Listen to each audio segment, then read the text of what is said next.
이 병인들 어떠하리? 저 병인들 어떠하리? 소주병은 100원이요 맥주병은 130원. 반환하면 보증금이 내 지갑에 들어오네. 2017년 1월 1일부터 보증금이 2배 이상 인상됩니다. 라벨의 재사용 표시와 환불 금액을 확인하세요. 내 돈 챙겨 부자 되세요. 빈년기 보증금을 꼭 돌려받으세요. 빈년기 보증금 당연한 권리이자 당신의 돈입니다. 환경부와 한국순환자원 유통지원센터가 함께합니다.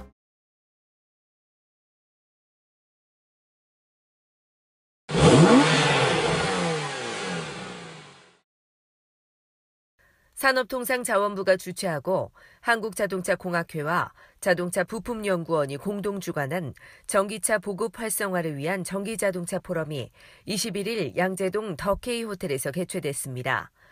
전기자동차 관련 산학연관 40여 명의 전문가로 구성된 전기자동차 포럼은 그동안의 기술 로드맵을 공유하고 발전하는 데 필요한 기술력 공감과 의견을 모으는 장이 됐습니다.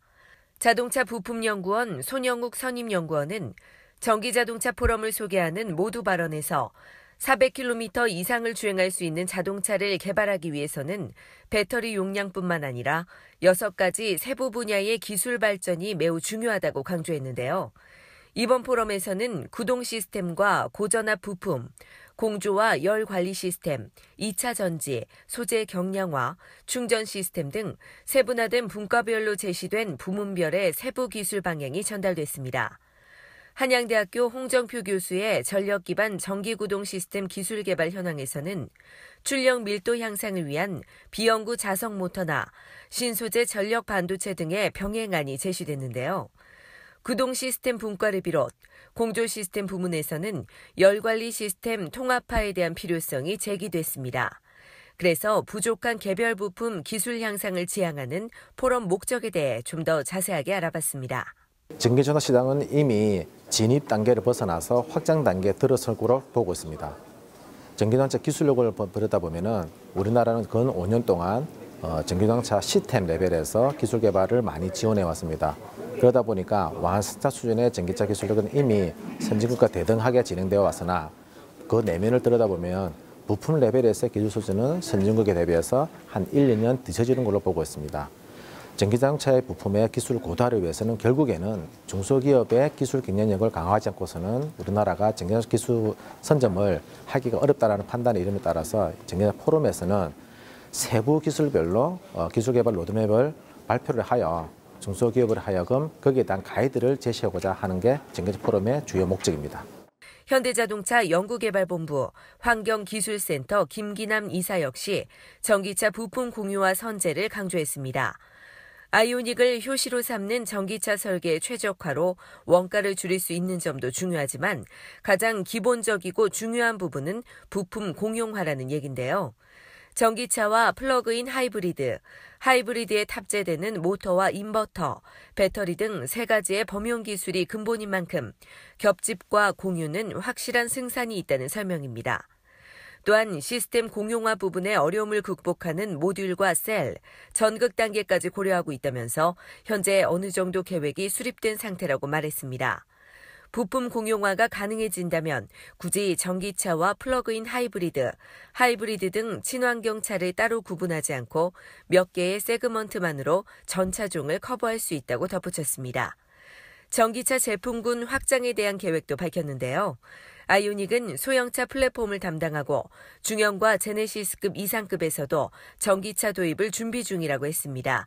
따라서 파생 차종 확대에 유리한 전기차 전용 차세대 플랫폼 구축이 우선돼야 하고 이를 통해 특화된 전기차를 내놓을 예정이라고 덧붙였는데요. 쌍용차 김성명 수석도 국내 친환경차 시장을 고려할 때 REEV가 현실적인 대안이라는 판단에서 2020년 이전 SUV급 REEV 출시를 결정했다고 했는데요. 2천만에서 3천만 원대 가격에 2시간 안팎의 배터리 완충 효율성과 1회 충전 320km 이상의 주행 가능 거리를 내세웠습니다. 한마디로 REEV 개발은 주행거리와 충전 시간에 중점을 둔 고객 요구 만족에 우선했다는 겁니다. 몇 차례의 실험용 REEV 제작 경험을 바탕으로 2012년 코란도와 2014년 티볼리를 개발에 따른 출력별 주행 특성 실험까지 마쳤다고 하는데요. 아울러 REV 전기차를 병행하는 공동 플랫폼 개발이 끝나 2020년경 출시가 확실하다는 설명으로 마무리했습니다. 이번에는 국가정책과 기술개발 현황을 알게 됐고 아울러 완성차 기술만 중요한 것이 아니고 양산성과 경제성이 중요하다는 사실을 알게 됐다는 방청석의 목소리를 들어봤습니다. 자동차 업계에 종사를 하면서 전기차의 앞으로의 트렌드에 대해서 좀 더 알고 싶어서 참석을 하게 됐고요. 포럼에서 정부 기관이나 학교 기관, 기업들과 같이 여러 분야에 종사하시는 분들의 다양한 의견을 들을 수 있어서 좋았던 것 같습니다.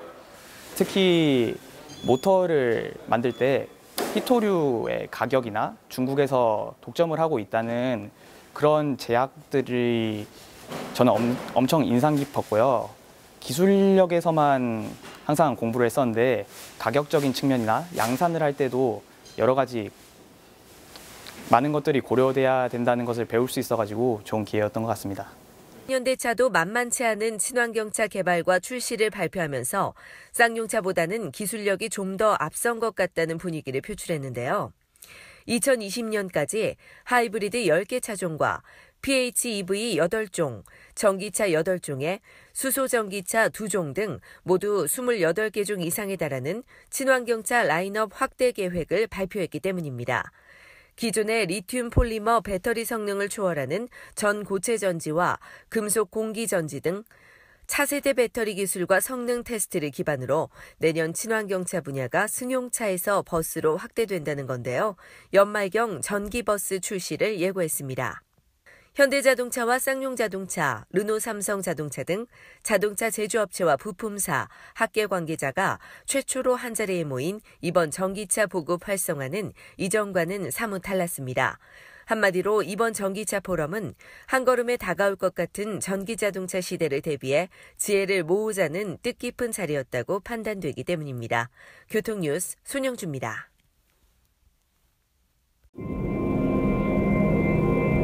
137억 년간 지켜온 우주의 자율주행 시스템. 오차는 없어야 합니다. 그곳에 생명이 있으니까요.